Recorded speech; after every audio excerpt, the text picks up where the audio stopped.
শ্যামপুকুর বাটিতে ভক্ত সঙ্গে ঠাকুর শ্রীরামকৃষ্ণ, এই প্রসঙ্গে আলোচনা চলছে। এবার ষষ্ঠ পরিচ্ছেদের প্রথম এবং শেষ অংশ। শ্রীরামকৃষ্ণ সেবক সঙ্গে।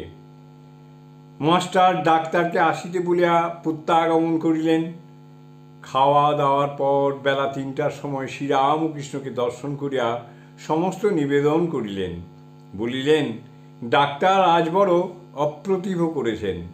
শ্রীরামকৃষ্ণ, কি হয়েছে? মাস্টার, আপনি হতভাগা ডাক্তারদের অহংকার বাড়াবার জন্য রোগ করে বসেছেন, একথা শুনে গেছিলেন। শ্রীরামকৃষ্ণ, কে বলেছিল? মাস্টার, মহিমা চক্রবর্তী। শ্রীরামকৃষ্ণ, তারপর? মাস্টার, তা মহিমা চক্রবর্তীকে বলে তমগুণী ঈশ্বর, গডস লোয়ার থার্ড। এখন ডাক্তার বলছেন ঈশ্বরের সব গুণ সত্য রজ তম আছে। পরমহংসদেবের হাস্য। আবার আমায় বললেন রাত 3টের সময় ঘুম ভেঙে গেছে আর পরমহংসের ভাবনা। বেলা 8টার সময় বলেন এখনো পরমহংসই চলছে। শ্রীরামকৃষ্ণ হাসিতে হাসিতে, ও ইংরেজি পড়েছে, ওকে বলবার জো নাই।